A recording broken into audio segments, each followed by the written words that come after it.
Merci infiniment à tous. Merci Myrthe. Donc maintenant, je vais partager mon écran pour vous partager les diapositives. La présentation est en anglais, mais si vous écoutez l'interprétation, vous n'aurez pas de problème puisque je vais lire tout ce qui figure sur les diapositives, donc vous aurez la traduction. Alors, comme je l'ai mentionné auparavant, l'IDWF a cherché à connaître l'expérience des travailleurs domestiques dans ce contexte du Covid-19, quels sont leurs défis et leur situation quotidienne, donc leurs conditions de vie, leur état de santé, leurs conditions de travail également.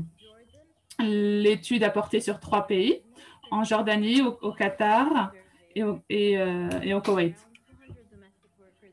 Nous avons étudié 200 travailleurs domestiques, écouté leurs réponses, et nous leur avons posé des questions réparties dans 3 sections, les informations personnelles, le statut de leur emploi et puis leur situation dans ce contexte du Covid-19. Les personnes chargées de collecter les données ont été formées, il s'agissait principalement de volontaires, et donc nous profitons de cette occasion pour les remercier chaudement pour leur travail. Ces informations donc ont été rassemblées et forment ce rapport que je vous présente. Nous avons eu ensuite des consultations avec chacun des 3 pays, avec les collecteurs de données, pour réfléchir et analyser ces résultats pour dégager des thèmes de réflexion principaux. Donc, cela également sera inclus dans notre discussion aujourd'hui. Tout d'abord, les limitations inhérentes à la réalisation de cette collecte de données. Eh bien, il fallait d'abord une formation pour ces collecteurs de données parce que c'était un travail nouveau pour eux. Il y avait également des barrières linguistiques. Mais également, la communauté avec laquelle nous avons travaillé est une communauté cachée. Il est parfois difficile d'accéder à ces personnes.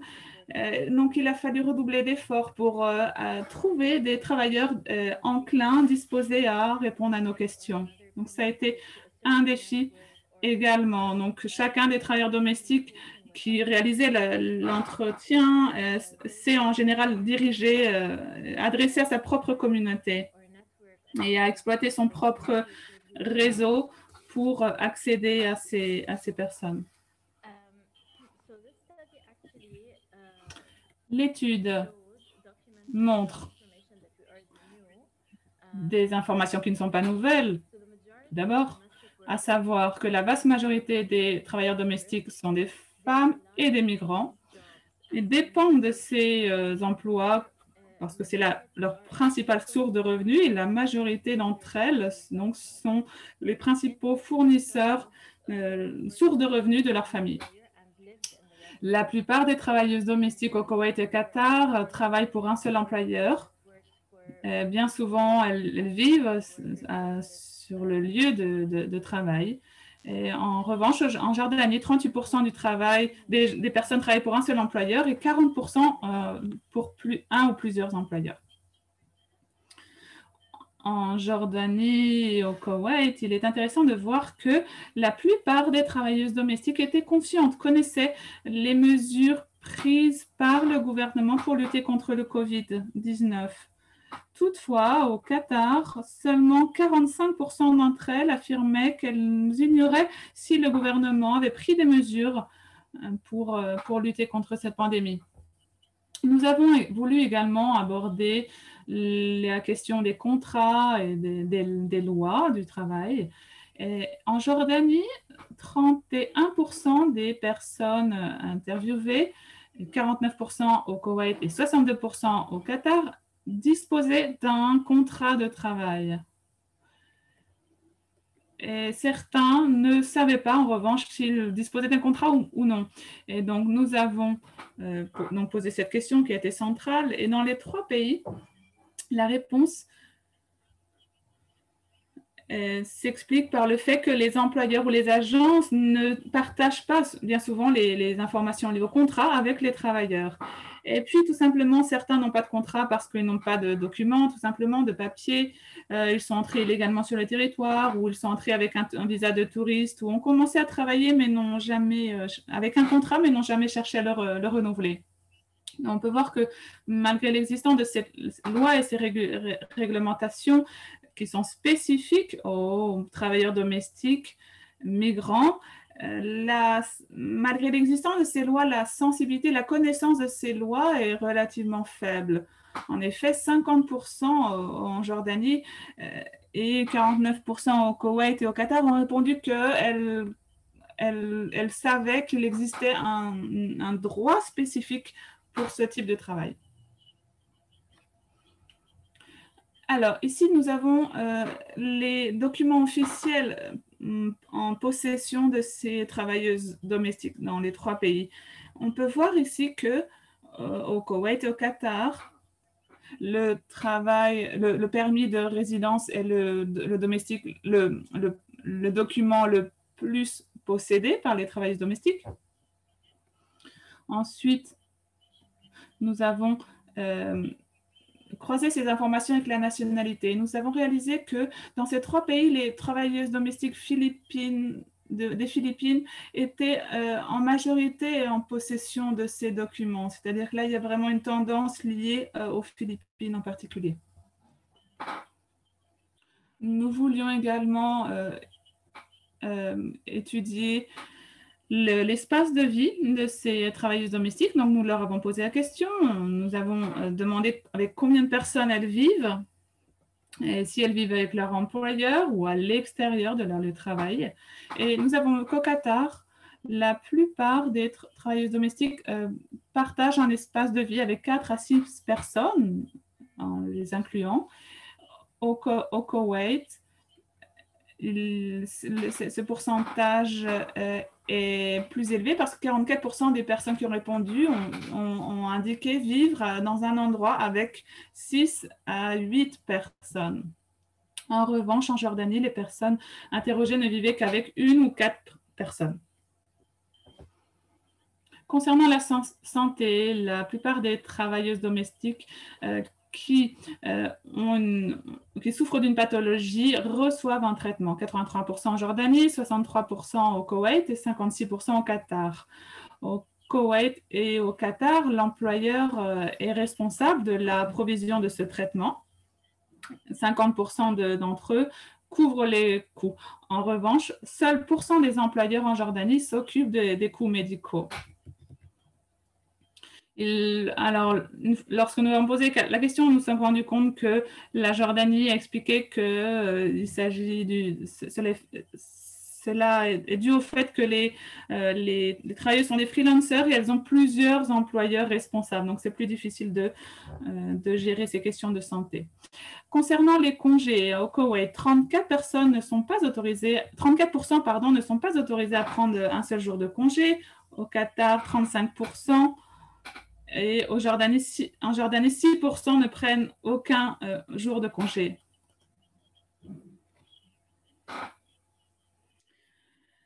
En revanche, en Jordanie, un groupe de travailleurs a révélé qu'ils pouvaient prendre du temps libre quand ils le voulaient, mais il s'agissait bien souvent de personnes qui travaillaient pour plusieurs employeurs.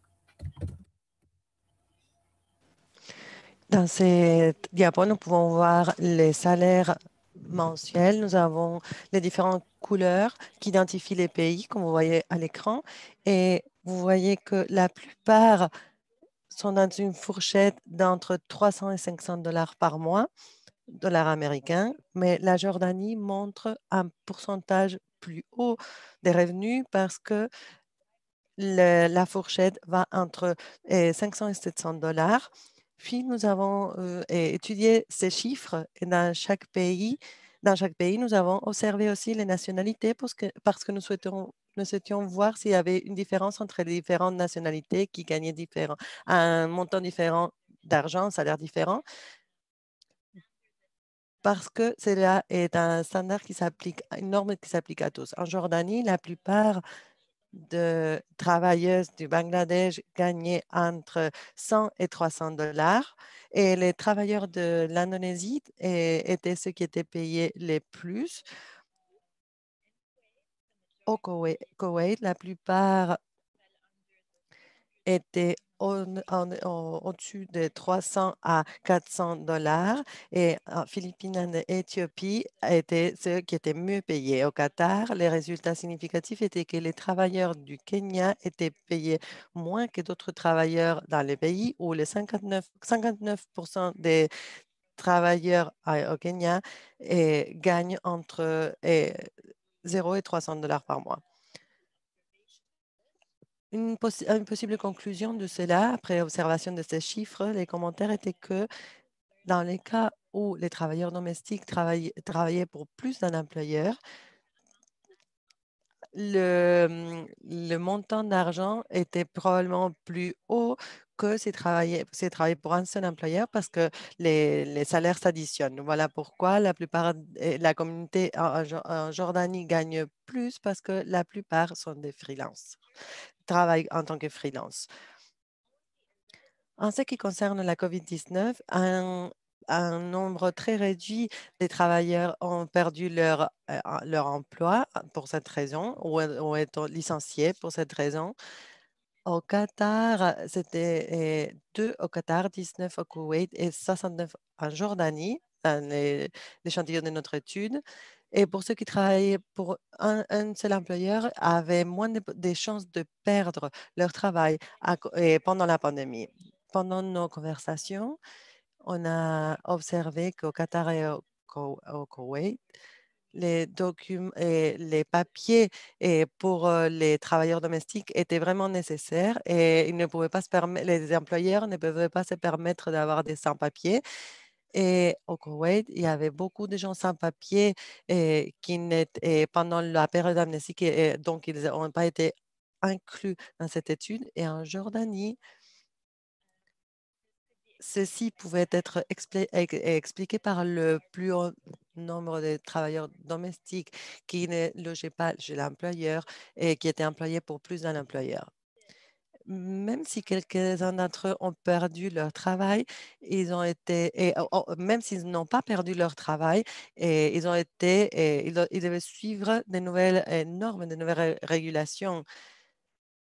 Ils ont été forcés à travailler plus d'heures ou à loger, ou rester au sein du foyer de l'employeur et à travailler moins et donc recevoir une paye plus réduite. Il y a eu d'autres difficultés, comme par exemple les inquiétudes au niveau mental et physique, les difficultés financières, la difficulté de rester en contact avec leur famille et leurs amis et une plus grande tension en général. Nous souhaitions également étudier s'ils se sentaient en sécurité et nous leur avons demandé de marquer dans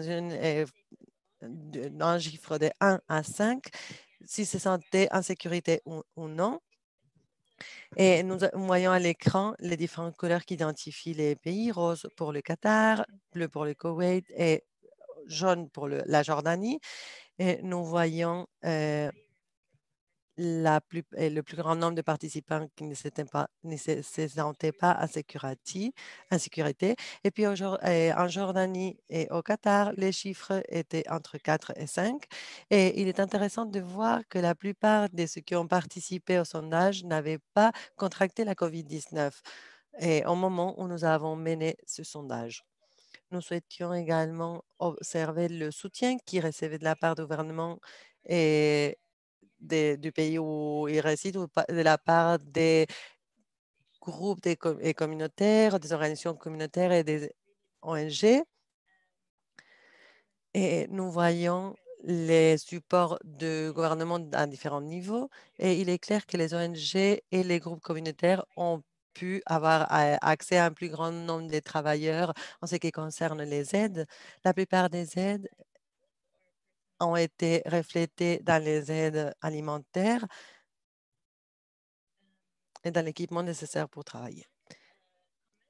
Un commentaire en ce qui concerne les aides c'est que nous avons essayé d'observer également s'il s'agissait des membres d'un groupe où ils avaient une résidence valide ou validée et il n'y a pas eu de corrélation entre ces éléments. Donc, ce n'était pas une condition ou un facteur important.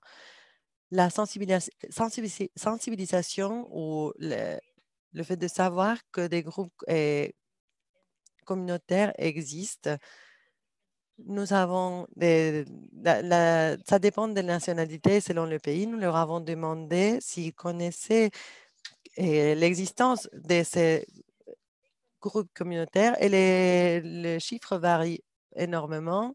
Nous avons 26% en Jordanie et, pardon, 26% au Koweït et 33% en Koweït ont déclaré qu'ils connaissent ces groupes et la plupart de ceux qui connaissaient ces groupes travaillaient pour juste un employeur. Donc, cela devrait aussi être pris en compte. Il peut y avoir un lien.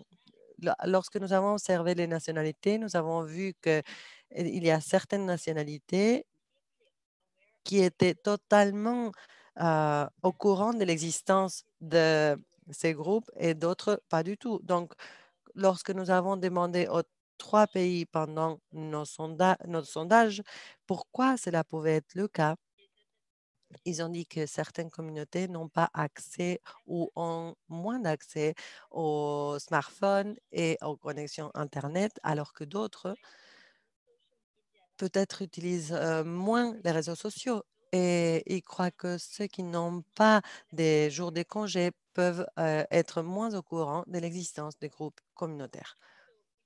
Donc, nous avons réuni toutes ces informations et nous l'avons utilisé pour faire une liste de recommandations pour les gouvernements, adressées au gouvernement. Nous avons demandé au gouvernement de revoir les politiques et les paquets d'aide pour assurer l'accès aux travailleurs domestiques, pour garantir que le test soit disponible aux travailleurs domestiques pour enlever les difficultés pour l'accès, comme par exemple la décision exclusive des employeurs et la limitation de la liberté et la mobilité, et avoir des mécanismes plus solides pour mettre en place les réformes légales nécessaires, communiquer de manière efficace et de manière accessible en ce qui concerne les mesures de santé et appliquer les droits du travail tels qu'il était spécifié dans les normes et les lois du travail,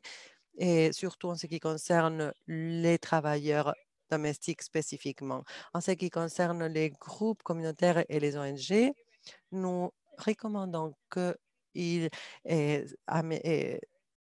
une approche plus solide, une communication plus solide avec les travailleurs domestiques parce que nous avons vu beaucoup de différences selon les nationalités et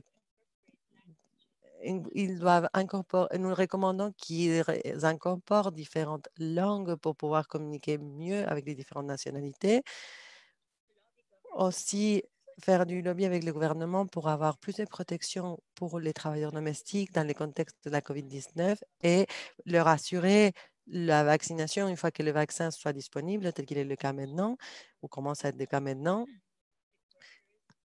Actualiser les informations mettre à jour les informations sur les conditions des travailleurs domestiques dans le contexte de la COVID-19 parce que la situation change rapidement et les conclusions suggèrent qu'au Jordan, en Jordanie, les travailleurs domestiques qui sont des freelances et qui travaillent pour plus d'un employeur ont eu plus de possibilités de perdre le travail. Donc, il est important de compenser cette perte des revenus. Et la plupart des employeurs ont donné des protections personnelles aux travailleurs domestiques dans le contexte de la COVID. Et nous savons que ces mesures sont très efficaces pour éviter d'être atteints de la COVID-19. Donc, nous recommandons que les employeurs continuent à mettre en place ces mesures.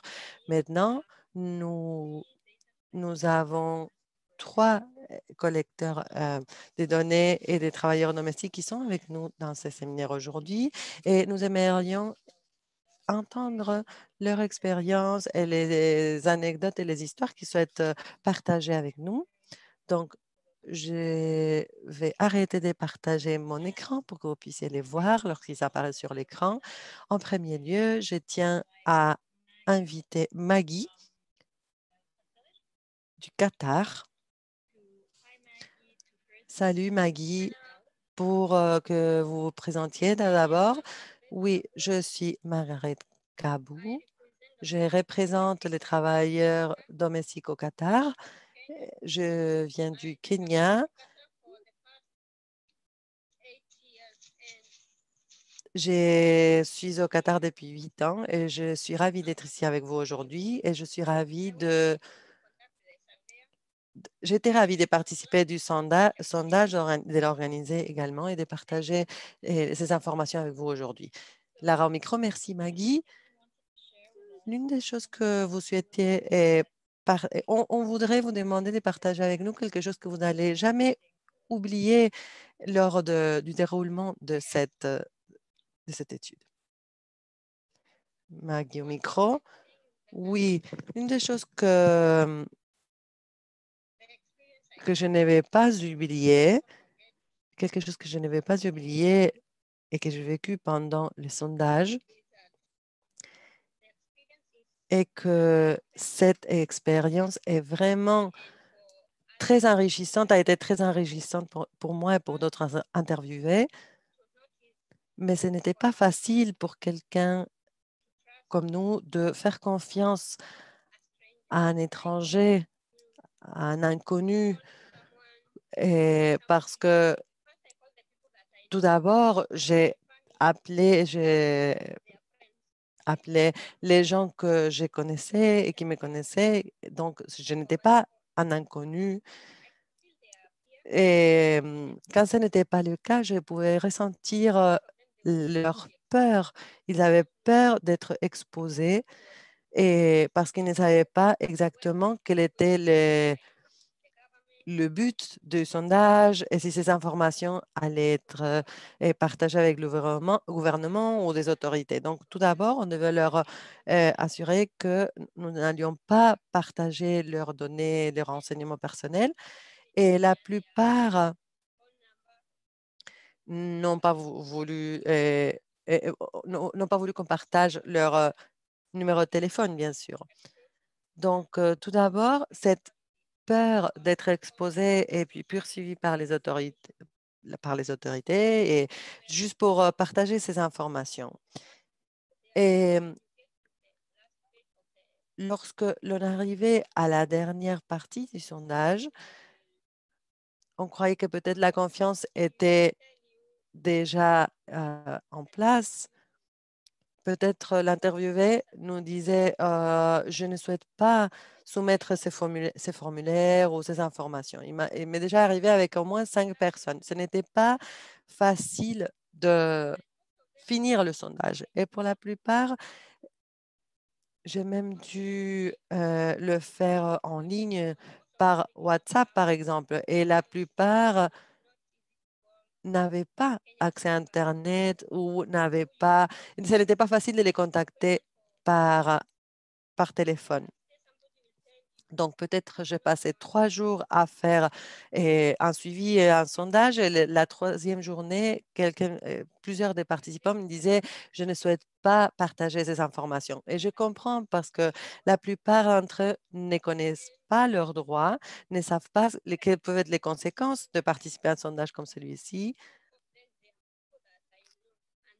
Et pour les gens qui me connaissent et que je connais très bien, j'ai vu aussi ce manque de confiance et ils m'ont demandé, s'il te plaît, ne partage pas ces informations et ne partage pas les réponses à ces questions.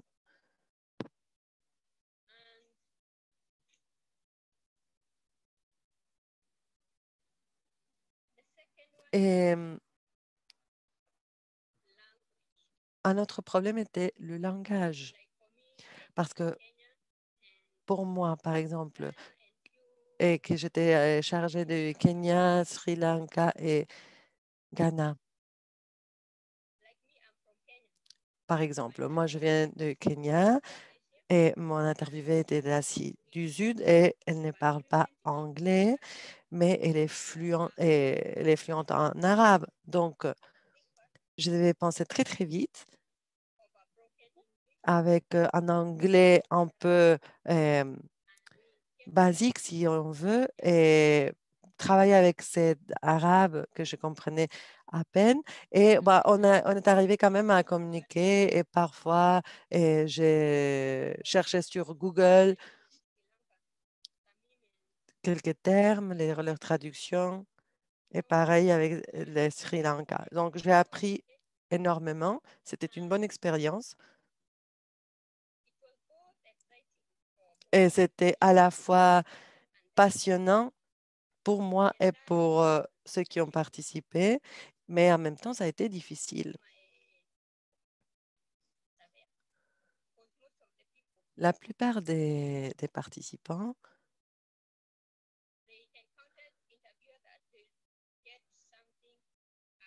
croyaient qu'ils allaient recevoir une espèce de récompense pour le fait de participer du sondage, même si on leur expliquait que la participation était volontaire.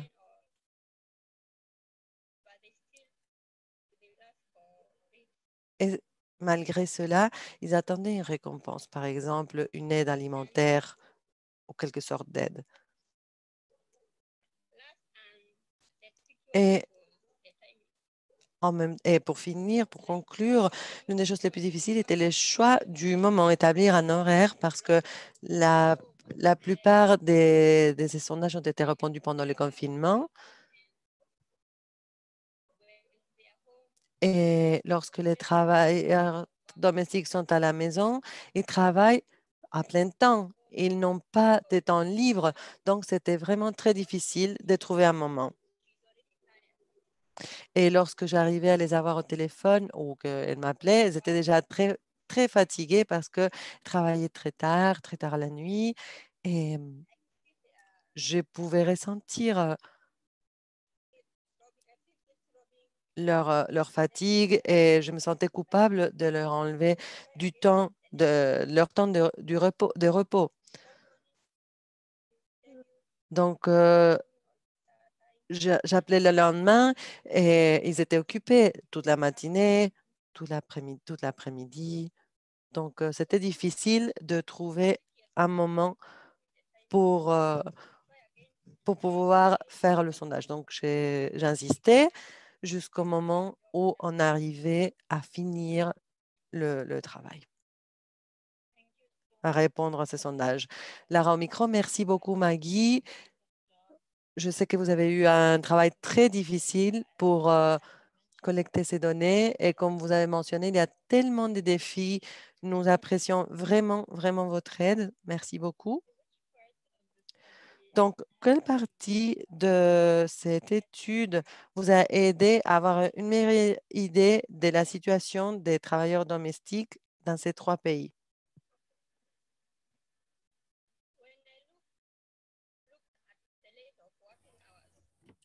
Eh bien, lorsque j'ai analysé ces conditions de travail, je me suis rendu compte qu'ils avaient des heures de travail très longues, un salaire très réduit.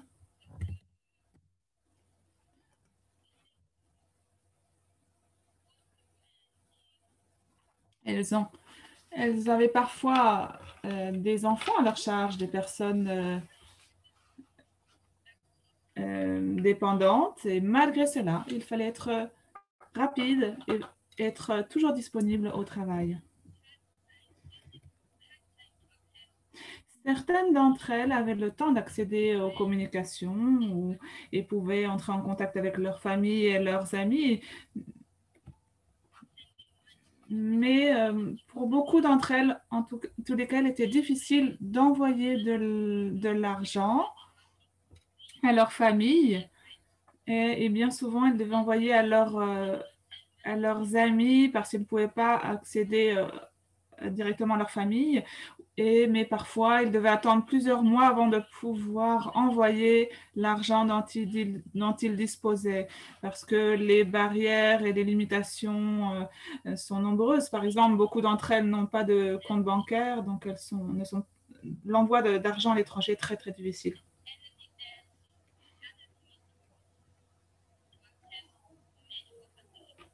Concernant l'accès aux soins médicaux, et notamment dans le contexte de la pandémie, il y a là également un grand défi. Et quand j'ai vu en fait les difficultés affrontées par ces travailleuses domestiques dans ces pays relativement riches, je me suis demandé qu'en est-il des travailleuses domestiques dans les pays plus défavorisés, parce que lorsque ces personnes tombent malades, seul le parrain peut apporter une aide et bien souvent il ne le fait pas. C'est très difficile pour elle d'accéder aux soins médicaux parce qu'il faut déjà pouvoir entrer en communication avec les soins disponibles, il faut pouvoir communiquer avec les médecins. Et donc, c'est toute une série de défis qui freinent cet accès aux soins. Alors, bien sûr, il y a également un problème en amont, parce qu'elles ne mangent pas bien. Elles sont très fatiguées, elles sont soumises à des pressions, un stress continu. Et donc, elles sont beaucoup plus vulnérables justement face aux maladies. Elles ne dorment pas suffisamment, par exemple. Ça, c'est aussi un facteur à risque important.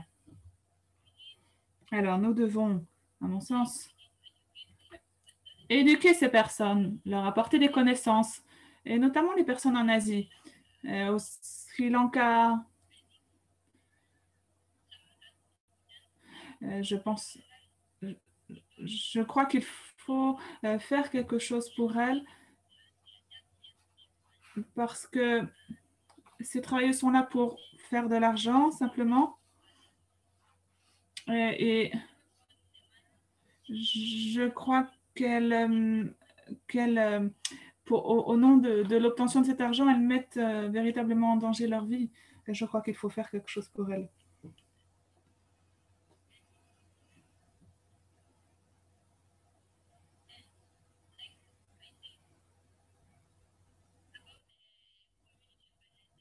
Et concernant l'organisation de la communauté, nous pouvons travailler pour augmenter le nombre de travailleuses qui sont membres de ces communautés, pour éduquer un nombre toujours plus important de travailleuses sur leurs droits, sur les législations qui les protègent.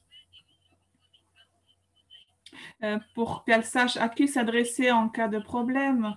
Bien souvent, ces personnes viennent du Kenya, viennent de pays étrangers et elles ne connaissent personne sur leur lieu de résidence. Donc, elles ne savent pas qui contacter, à qui s'adresser en cas de difficulté.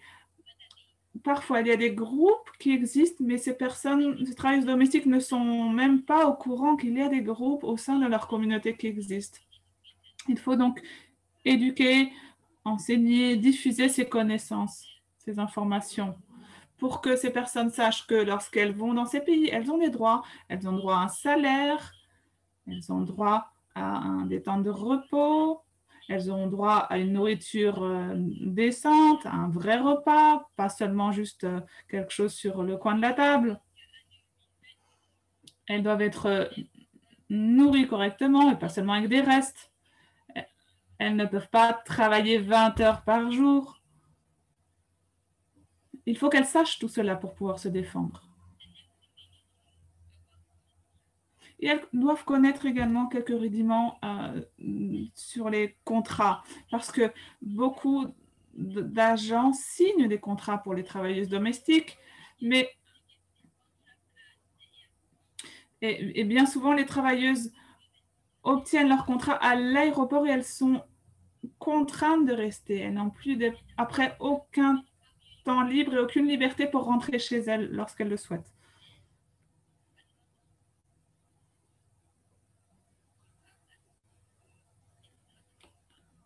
Et bien souvent, quand on parle avec elles, elles me disent je ne savais pas, j'ai été forcée à travailler, on m'a dit que finalement, le salaire que j'ai obtenu était différent de celui qui figurait sur le contrat, mais je n'ai rien dit, je n'ai rien pu faire. Donc, il faut vraiment qu'elles connaissent leurs droits et puis qu'elles sachent à qui s'adresser en cas de problème. Et si elles ne peuvent pas contacter l'ambassade, il y a des groupes communautaires, des leaders de ces groupes. Et donc, je crois qu'il y a beaucoup de travail à ce sujet parce que si l'on peut les éduquer, leur enseigner,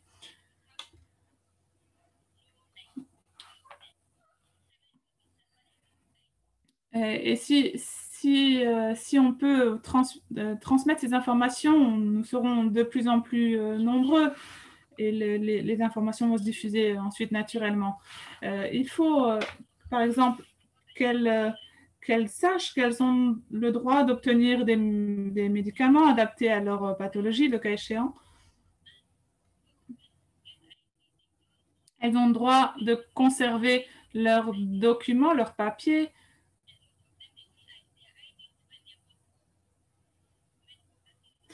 Parce que bien souvent, ces personnes n'ont pas leur carte d'identité et lorsqu'elles cherchent à obtenir des médicaments, elles ne peuvent pas parce qu'elles n'ont pas de papier.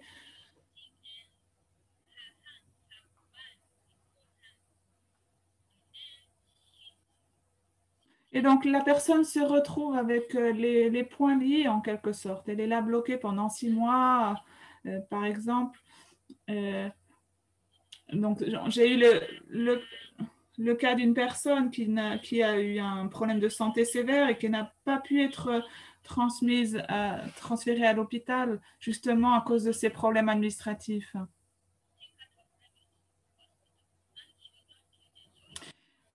Et donc, cette personne n'a pas pu être traitée en conséquence. Elle a souffert énormément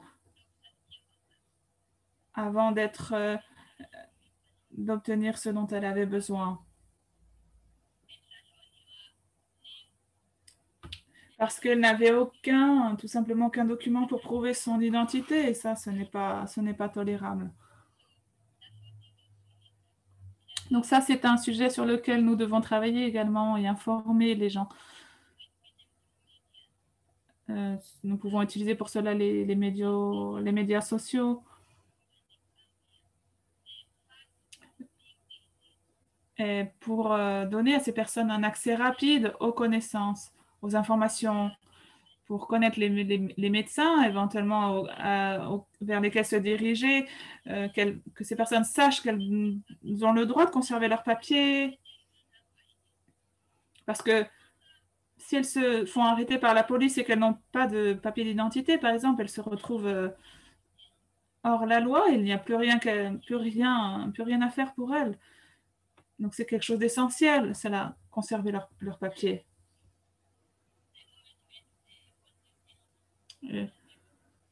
Et parce que, vous le savez, une fois qu'elles sont envoyées au poste, la situation se dégrade terriblement pour elles. Elles ne peuvent plus communiquer, pour le coup, avec personne. Donc, il faut qu'elles conservent leur papier, qu'elles aient accès aux médicaments et qu'elles connaissent surtout un interlocuteur auquel s'adresser. Merci, Lara au micro. Merci infiniment pour avoir partagé ces informations. C'est justement des exemples très révélateurs des difficultés rencontrées au quotidien par les travailleuses domestiques. Et merci beaucoup également d'avoir écouté ces histoires personnelles. Ça a sans doute dû être éprouvant pour vous également. Donc, nous allons maintenant passer à donner la parole à Rosario. D'abord, Rosario, est-ce que tu peux te présenter?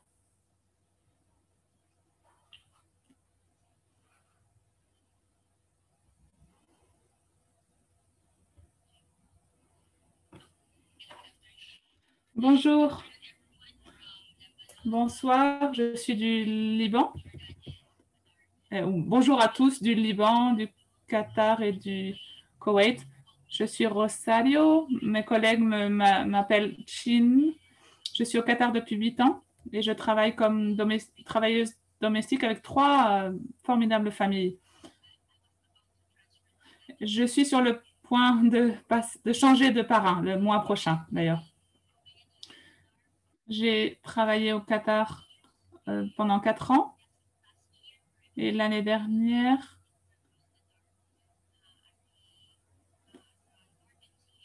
je me suis adressée à l'organisation ici au Qatar. Et donc, je me suis adressée aux dirigeants de cette association. Ils m'ont accueilli comme membre. Donc, depuis 2017. Alors, en tant que travailleuse domestique, nous savons que nous travaillons dur. Nous devons être très patientes parce que nous devons nous adapter aux différentes attitudes au sein des familles. Nous devons nous adapter à des personnes très diverses. Et donc, mon expérience comme travailleuse domestique ici au Qatar est formidable. J'ai été bien traitée. J'ai reçu des droits. Les droits ont été respectés. J'ai pu rentrer chez moi tous les ans. Mais je dois dire que beaucoup de mes collègues travailleuses domestiques doivent attendre 2 ans, bien souvent, pour rentrer chez elles, pour rendre visite à leur famille et revenir travailler à Doha. Merci, merci d'être là.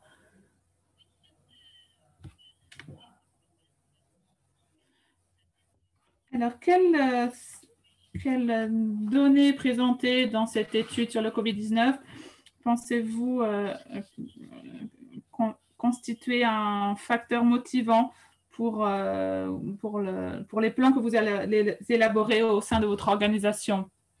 Eh bien, beaucoup de travailleuses domestiques ont pris des notes sur cette enquête, notamment concernant les lois sur les travailleurs domestiques au Qatar et deuxièmement sur l'existence des groupes communautaires.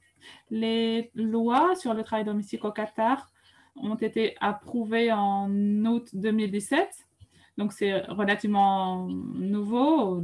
D'ailleurs, comme mon organisation, nous sommes en couche culotte, mais ça ne devrait pas être une excuse. Je crois qu'il faudrait diffuser le plus possible ces informations. Parce que, en fait, beaucoup de parrains ne respectent pas ces lois, ignorent volontairement les bénéfices et les droits qui devraient être ceux des travailleuses domestiques. En 2021, toutefois, nous allons essayer de combler le fossé entre la loi et la réalité. Nous travaillons ici avec l'ambassade des Philippines, avec le ministère du Travail ici à Doha.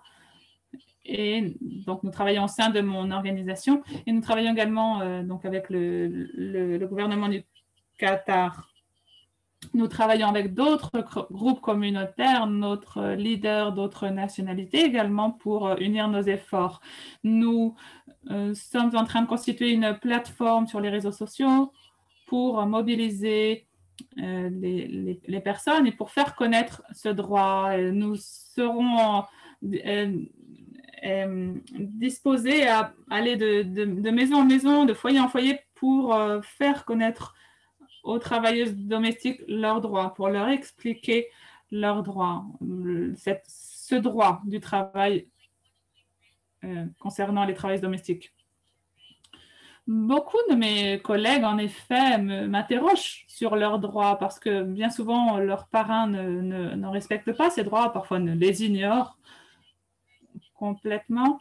Et lorsqu'en 2018, lorsque j'ai rencontré un membre de la directrice de cette organisation, elle m'a donné une copie de ce document. Le droit des travailleuses domestiques. Et donc, une amie m'a demandé quels étaient ses droits. Et donc, je lui ai donné ce document. Et je trouve que c'est un support très, très commode puisque c'est en arabe et en anglais. Et donc, c'est quelque chose que l'on peut transmettre facilement. Et donc, cette amie, en l'occurrence, a pu connaître ses droits, ses bénéfices inhérents donc, à son statut de travailleuse domestique.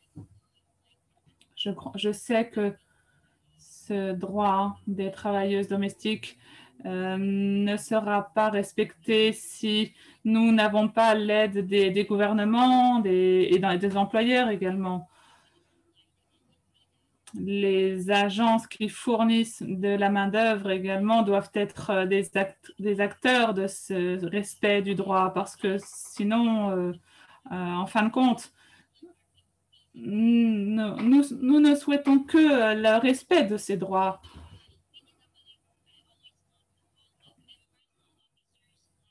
Au sein de l'IDWF, nous luttons tous ensemble, main dans la main, pour faire connaître ces droits et nous espérons que cela sera reconnu par les parrains parce que ce sont nos droits. Nous demandons justement juste un travail décent. Nous ne sommes pas des esclaves. Et donc, nous ne demandons que cela, faire respecter des droits essentiels, décents, et faire que chaque travailleur soit reconnu et bénéficie de ses droits. C'est la seule chose que nous demandons. Et nous lutterons sans relâche jusqu'à l'obtenir. Merci, Lara au micro. Merci également d'avoir partagé votre expérience très enrichissante.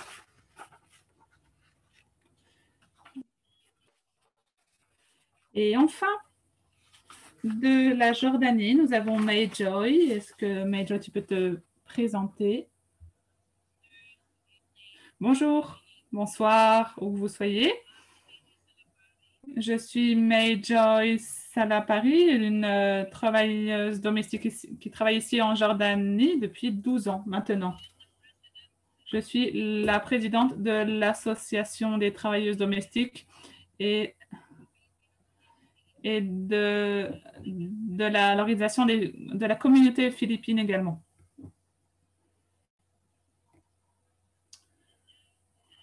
Bonjour.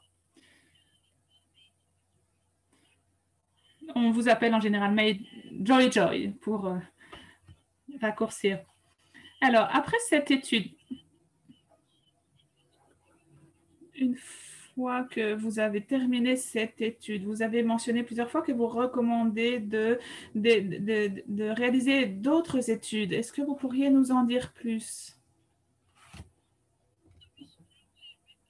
Oui, je recommande fortement une autre enquête à l'avenir reposant sur les résultats de cette étude sur le COVID-19. Parce que grand nombre des travailleuses ne connaissent pas la loi. Et donc, je crois qu'il faut trouver les moyens de combler cette brèche, de faire connaître aux travailleuses leurs droits. Parce que bien souvent, elles n'ont pas accès au téléphone ou elles ne sont pas autorisées tout simplement à utiliser le téléphone. Donc, il y a là quelque chose à faire. Nous devons chercher comment accéder à elles, comment accéder à ces personnes qui vivent à l'intérieur des foyers de leur employeur. Parce que ça, c'est une situation très difficile. Bien souvent, ces travailleurs ne sont pas bien traités par leurs employeurs. Donc, il nous faut réussir à les atteindre pour leur faire connaître leurs droits d'utiliser le téléphone, le droit d'avoir des jours de congé. Et si elles ne peuvent pas sortir, elles ont également le droit de se reposer au sein de leur foyer.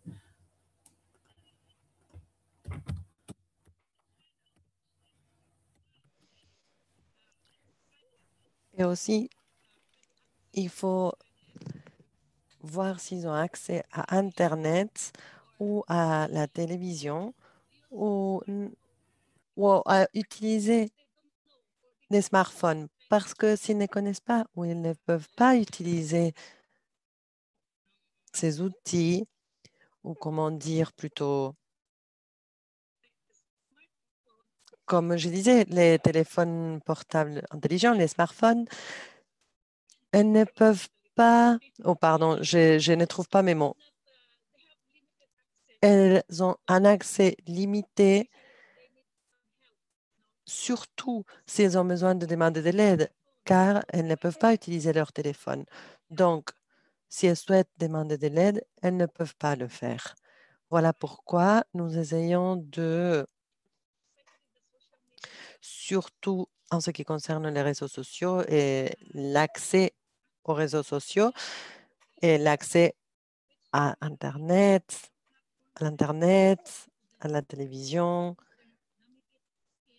et quelles sont leurs capacités pour utiliser l'Internet ou même un téléphone intelligent ou les ordinateurs, même s'ils en ont un ou une. Donc, ces informations disponibles, est-ce que ces informations sont disponibles dans leur propre langue?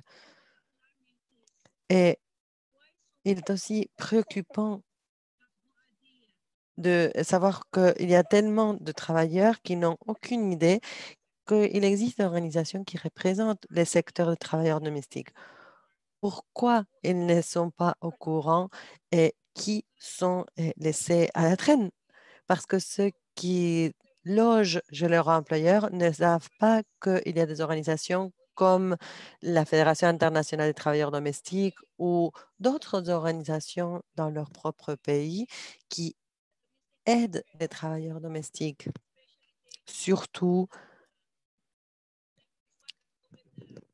dans une situation, un contexte comme celle de la COVID-19 que nous connaissons actuellement. Ils n'ont pas accès à demander des aides de la part du gouvernement ou des organisations ou des ONG qui proposent de l'aide et de l'assistance, car tout simplement, ils ne sont pas au courant que cela existe, que c'est une possibilité pour eux. Voilà pourquoi nous souhaitons recommander la continuation de cette étude de la part de la Fédération internationale des travailleurs domestiques et nous espérons que cela sera possible. Merci, merci beaucoup.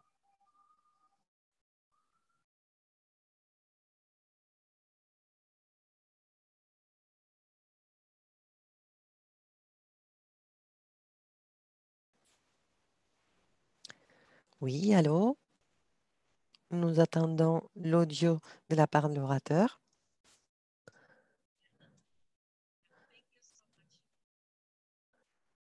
Merci, merci beaucoup. Roula, est-ce que vous êtes là?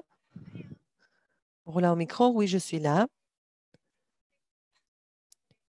Je crois que on a un petit souci technique avec Lara.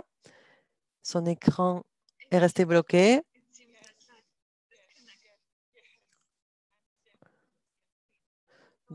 Donc, si vous pouvez continuer. Oui, bien sûr. Oui, et c'est Roula, encore une fois. Je suis les backups pour modérer cette réunion, ce séminaire. Pendant que nous attendons le retour de Lara, nous avons des questions. Et comme Azeto nous demandait, ou vous demande plutôt, si vous avez rencontré des gens qui vraiment refusaient de répondre aux questions lors du sondage, et si vous aviez un public cible pour répondre à ces questions, qui entre vous qui ont été responsables de la collecte des données souhaiterait répondre à cette question? Est-ce que la question est assez claire?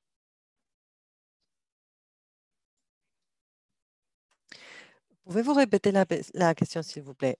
Oui, bien sûr. Est-ce que vous avez rencontré une situation dans laquelle les travailleurs domestiques, lorsque vous étiez en train de collecter des données, ils ont refusé de répondre à la question? Et si vous aviez un public cible ou un profil de travailleurs domestiques avec lesquels vous travaillez lors de la collecte des données?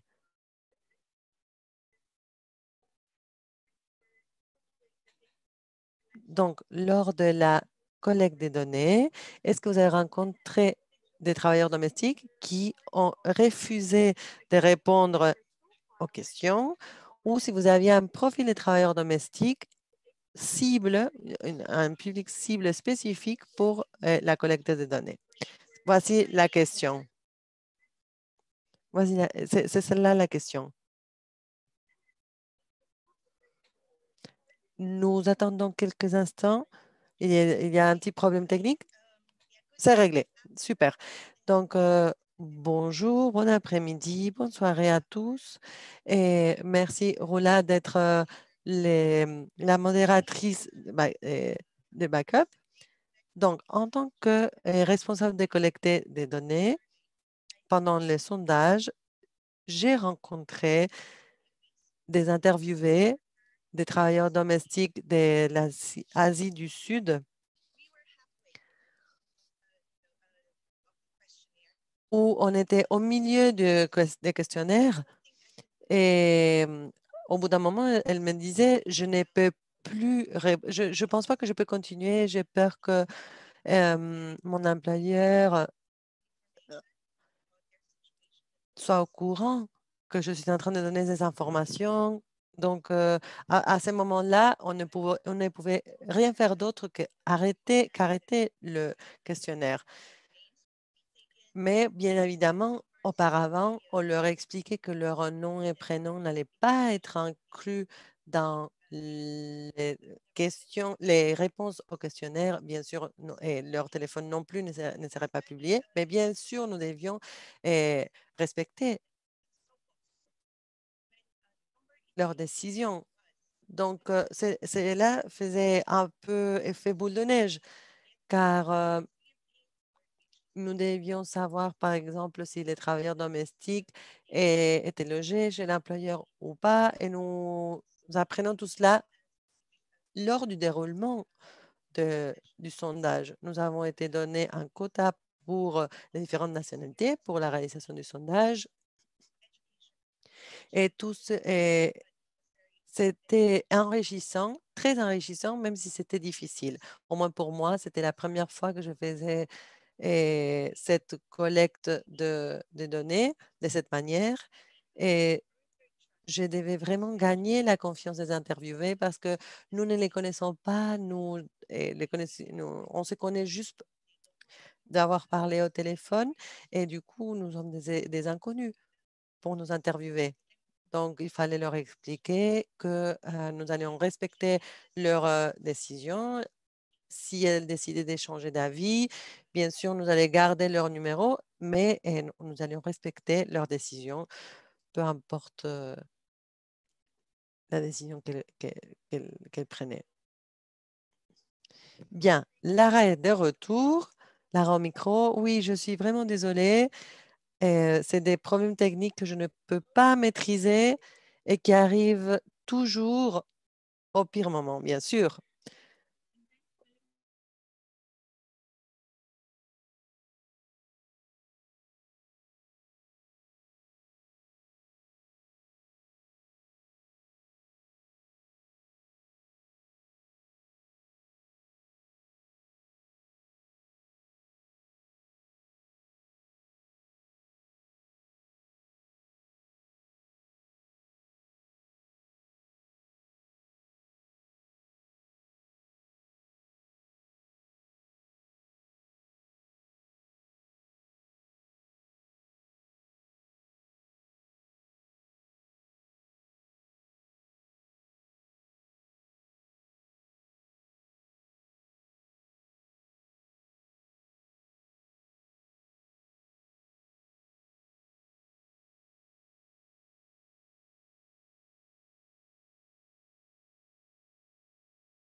C'est une question très intéressante. Merci beaucoup. La formation, nous avons recruté des chercheurs pour faire mener à bien ces sondages et cela inclut la méthodologie utilisée, les questions, comment poser les questions, comment demander le consentement, car comme il a été mentionné auparavant, certains des participants étaient inquiets sur les conséquences possibles de leur participation. Ils ne savaient pas si ils ne connaissaient pas les responsables de la collecte des données. Donc, il était très important de présenter le sondage, de quelle manière les informations allaient être utilisées. Et nous avons eu des formations par Zoom pour chaque pays. Et nous avons eu de formation individuelle pour chaque responsable de collecte de données par téléphone. Et cela a pris un temps différent pour chaque responsable de collecter des données parce que certains d'entre eux avaient plus d'expérience ou avaient accès à différentes langues. Par exemple, nous avons traduit également le sondage dans les langues de différentes nationalités pour que cela soit plus simple pour les responsables de la collecte des données. Donc, j'espère avoir répondu à votre question.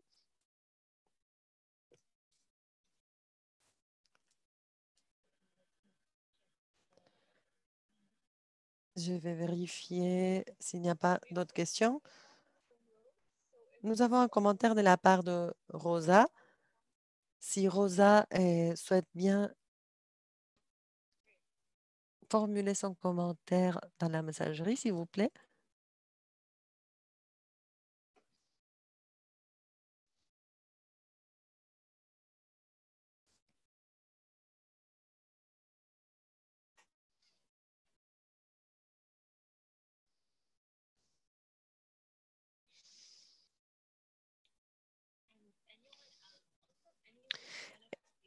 Et si vous souhaitez partager d'autres commentaires,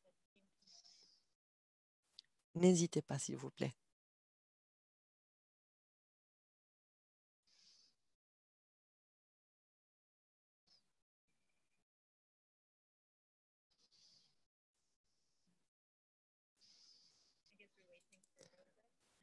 Je pense que nous attendons que Rosa écrit son message. Si je peux me permettre, Lara, je pense que la plupart de nos responsables de la collecte des données ont rencontré les interviewés, ou plutôt comme on discutait sur de quelle manière la COVID-19 a eu un impact sur leur réalité. Je pense qu'ils attendaient et les interviewés attendaient une espèce de récompense, que ce soit financière, alimentaire. Et comment dire, au début, nous leur avons expliqué, avant de commencer le sondage, qu'il n'y aurait pas de récompense, mais que cela allait bénéficier les travailleurs domestiques à l'avenir. Mais c'était très difficile de leur expliquer cela et d'insister sur cela parce que nous savons très bien qu'ils avaient besoin d'aide. Mais bon,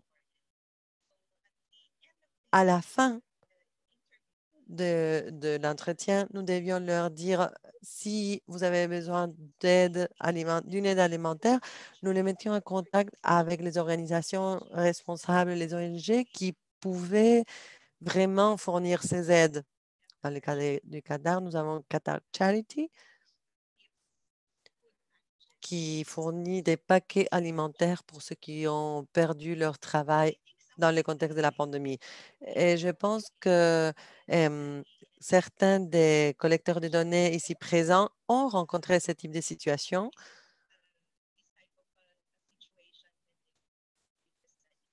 au cours de l'étude et au cours du sondage. Peut-être Mayjoy souhaiterait faire un commentaire sur cela. Major au micro. Oui, c'était une expérience dure dans ce sens, car les travailleurs domestiques, ou au moins celles qu'on a interviewées, le, le moment où on devait faire l'interview, car ils travaillaient tout le temps. Et c'était très difficile de trouver un moment pour qu'ils puissent participer du sondage. Surtout et pour ceux qui n'étaient pas logés chez l'employeur, pour les freelances, on devait attendre qu'ils aient un moment de libre pour pouvoir faire le sondage. C'était très dur parce que nous devions avoir que eux, ils aient du temps libre et nous aussi, on soit disponible pour mener à bien le sondage. Donc aussi, c'était difficile de gérer leurs attentes car lorsque en, en tant que responsable de la collecte des données, certaines organisations qui nous donnaient leur soutien, parfois nous pouvions distribuer des aides. Mais c'était très dur lorsqu'ils nous demandaient si, en tant que comme résultat de l'entretien, de participer de l'entretien du sondage, ils allaient recevoir des aides de la part de notre organisation. Mais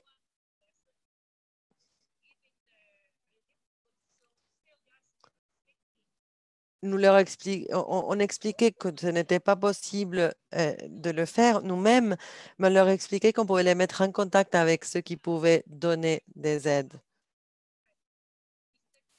Mais bon, c'était une situation très difficile.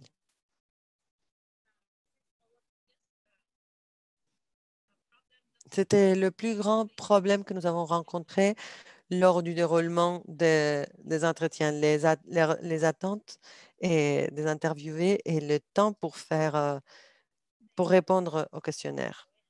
Merci, Joy,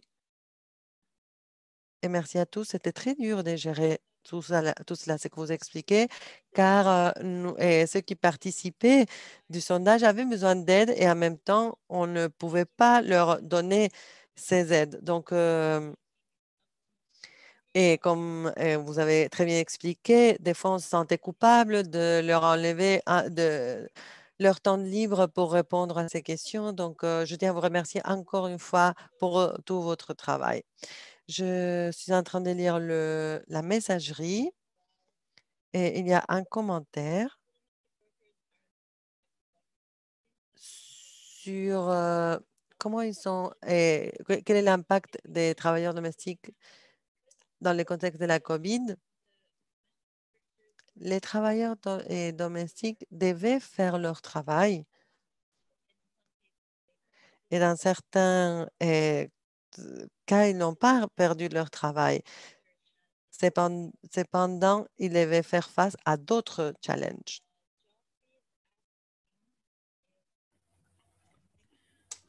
Jeffrey demande,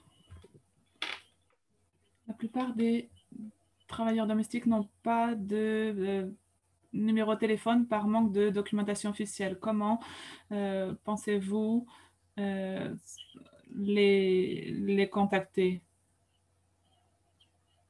Alors, je ne suis pas très sûre de bien comprendre votre question. Est-ce que vous évoquez notre rôle, ce que nous faisons au sein de l'association? Nous essayons de transmettre des informations, nous nous assurons qu'ils ont accès autant que possible aux réseaux sociaux parce que nous assurons ainsi leur protection. Mais je crois qu'en termes de communication, tant qu'il y a un moyen de communication, ça n'est pas, c'est ça qui compte. Je veux dire, ça n'a pas besoin d'être un numéro de téléphone, ça peut être un compte sur les réseaux sociaux. Alors, comment gérez-vous la communication lorsque les travailleurs les employeurs sont aux alentours? Ça, c'est une excellente question. Effectivement. Alors, laissez-moi répondre à cette question. J'ai trouvé une travailleuse domestique qui, qui avait justement une amie, c'est une amie qui m'avait donné son numéro de téléphone, son WhatsApp. Donc, je me suis assurée qu'elle était d'accord pour répondre à cette enquête et donc je l'ai appelée. Et lorsque je venais juste de commencer l'enquête, elle m'a dit « Oui, appelle-moi plus tard. Mon parrain est ici. » Et elle a raccroché immédiatement. Et après une minute, elle m'a envoyé un nouveau message. Elle m'a dit rappelle-moi, je suis prête à répondre à tes questions. Et on était au plein milieu de l'interview et je crois que son patron lui a demandé de faire à manger, je crois. Et elle a dit, je suis au téléphone avec mon ami. Il lui a dit, bah, tu termines avec ton ami et tu me prépares de la nourriture à manger. Et je crois que son patron a entendu quelque chose à propos de la COVID-19. Et il a pris le téléphone et il m'a parlé. Et il m'a demandé, qu'est-ce que tu lui demandes? D'où es-tu? Et tu es du gouvernement? Tu as un contact au sein du gouvernement? Qui es-tu? Et il m'a dit, ne rappelle plus jamais ma travailleuse domestique. Et il a raccroché. Donc, je crois après une heure environ, cette femme m'a envoyé un nouveau message. Elle m'a dit, je suis désolée pour ce qui s'est passé. Et puis finalement, nous avons réussi à trouver un autre moment pour terminer l'entretien. Je crois qu'en 3 jours, en 3 conversations comme ça entrecoupées, on a réussi à terminer l'entretien, étape par étape, non? Voilà. C'est la façon dont j'ai géré cette situation. Je crois qu'il fallait prendre en compte sa vie privée et puis sa sécurité aussi, parce que je voulais pas que son parrain lui annule son visa ou la renvoie chez elle, enfin la mettre en danger. Donc, je crois que de le faire en 3 fois comme ça nous a permis en tous les cas de terminer l'entretien sans la mettre en danger.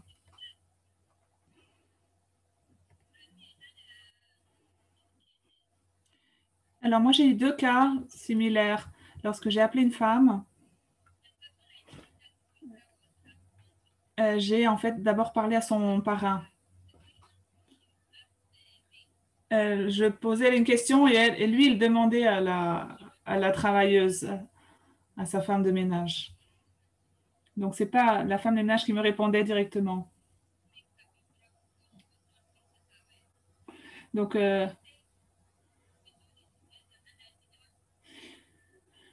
il voulait en fait s'assurer qu'elle ne dirait pas du mal de lui. Donc, il lui a dit d'accord, mais on fait ça ensemble. Donc, bien sûr, dans ces conditions, ce n'était pas facile pour nous de rassembler les informations. Alors, avec une autre personne, je l'ai fait par WhatsApp. Elle voulait répondre à l'entretien, mais elle ne pouvait pas avoir une communication téléphonique avec moi. Donc, on l'a fait par WhatsApp. Et de la même manière, ça a duré 3 jours.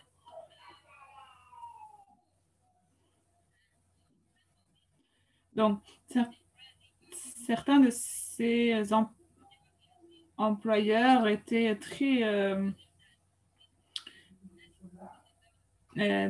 très présents et soucieux de savoir que nous n'avions rien à voir avec le gouvernement. Ils ne voulaient pas, ils voulaient s'assurer qu'il n'y aurait pas de problème ensuite. Ils contrôlaient leurs travailleurs.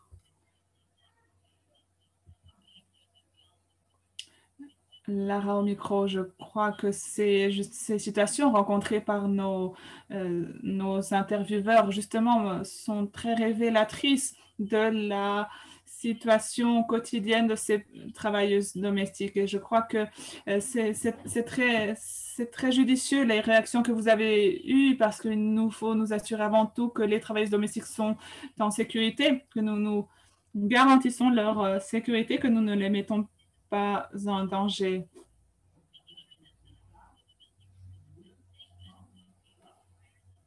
La priorité n'est pas de collecter les données, entendons-nous bien. Il faut absolument, avant tout, garantir la sécurité de ces travailleuses.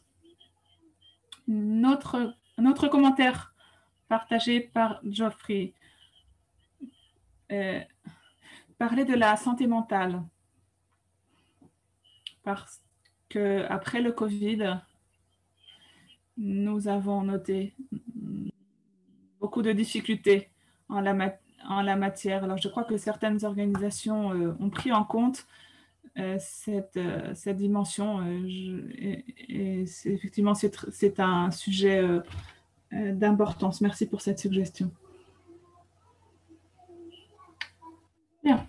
Est-ce que vous avez d'autres commentaires? Je crois que c'est tout. Je ne vois pas d'autres commentaires. Alors, de notre côté, je voulais simplement partager quelques informations. Concernant la consultation avec chacun des pays, nous avons demandé aux collecteurs de données et aux travailleuses domestiques, comme l'a dit Joy d'ailleurs, on leur a demandé ce qu'ils voudraient continuer à étudier. Est-ce qu'il y a quelque chose d'autre que nous pourrions analyser? Et certaines personnes ont mentionné l'importance du stress subi par les travailleuses domestiques et la nécessité d'augmenter les activités de plaidoyer, d'étudier également les différences entre les différentes nationalités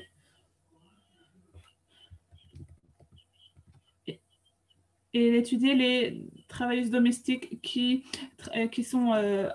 travaillent à domicile, qui logent chez leur employeur, parce que ce sont des situations par nature plus délicates et où les personnes sont plus vulnérables. Et enfin, se concentrer sur les salaires pour évaluer les différences entre chaque situation. Nous verrons donc comment nous pouvons approfondir ce travail et améliorer la situation des travailleuses. Alors, je voudrais également savoir si un des orateurs a quelque chose à ajouter.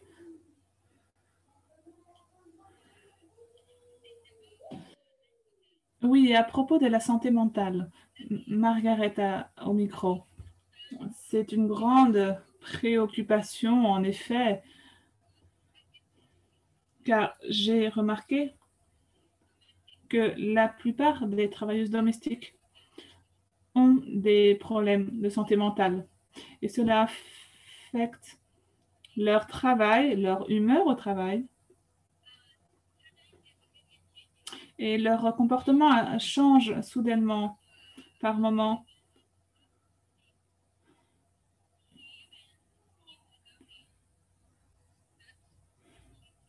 En fait, c'est l'employeur qui change d'humeur également parce que par moment il est aimable et puis subitement il change complètement d'humeur et les maltraite.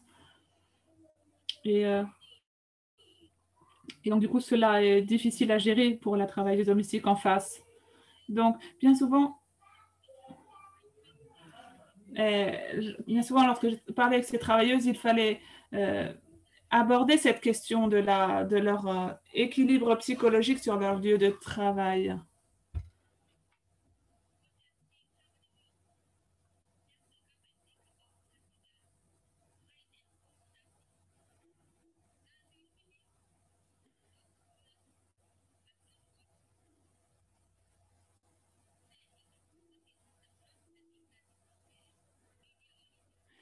Mais par ailleurs, très souvent,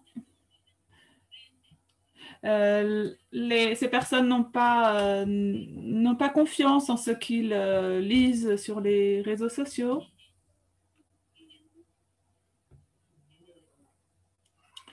Excusez-moi, la connexion est mauvaise. C'est l'interprète qui parle. Donc, parfois,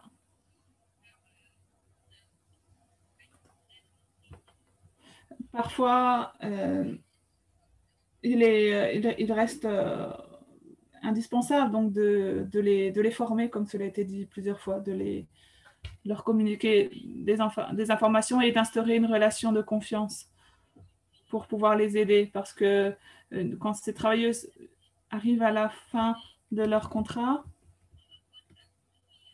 un contrat de 2 ans par exemple, il faut s'adapter de nouveau à des conditions différentes, de travail différentes, un employeur avec des humeurs et des sautes d'humeur différentes. Donc, il faut être fort psychologiquement pour faire face à ces situations. Donc, je crois que la santé mentale est un sujet central, et effectivement. Oui, Lara au micro, effectivement, la santé mentale est un sujet complexe et central. Les employeurs peuvent parfois accuser leur travailleuse d'être malade, d'être folle. Et d'une part, et d'autre part, les employeurs peuvent également avoir un comportement inadapté. Donc, la santé mentale, c'est un sujet qui n'est pas assez abordé, mais en particulier chez les travailleuses domestiques, je crois qu'il est important de rappeler et de prendre en compte ces sujets. Et dans ce contexte de pandémie, la situation s'est aggravée. Il y a des situations quotidiennes qui sont dramatiques, pires qu'avant. Donc, c'est effectivement plus complexe d'assurer la santé mentale de ces travailleuses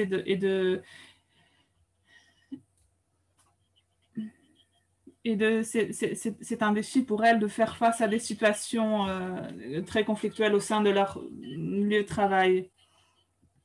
Oui, effectivement, Margaret au micro. Je sais que ce n'est pas facile pour ces travailleuses parce que nous sommes parfois accusés d'être malades et puis nous ne recevons pas toujours le soutien du gouvernement lorsque nous réclamons nos droits. Et donc, ce sont des situations d'un point de vue psychologique qui sont très difficiles à gérer. Alors, je crois que nous n'avons plus de questions pour le moment.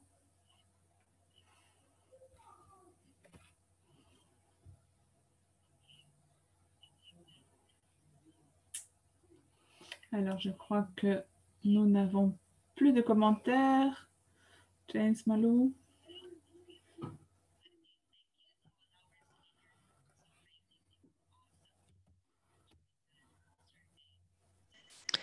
Je voulais juste remercier tous nos intervenantes pour leur excellent travail, leur excellent soutien. Merci, merci encore de votre soutien. Merci, merci à toutes infiniment et à tous infiniment. Et je tenais à vous dire que c'était un honneur, un grand honneur pour moi de travailler avec vous.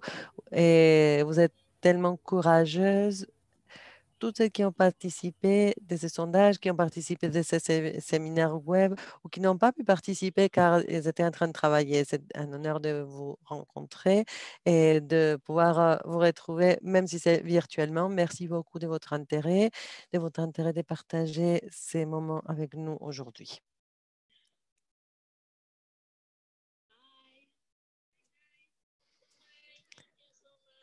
Au revoir, merci à tous, à la prochaine. Au revoir.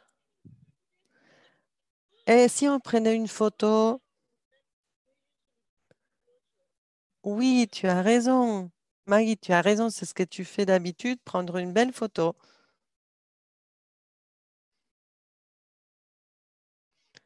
Laissez-moi quelques instants pour organiser cela.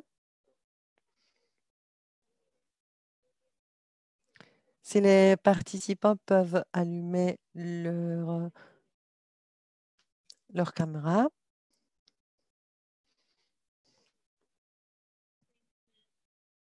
Merci, Metz.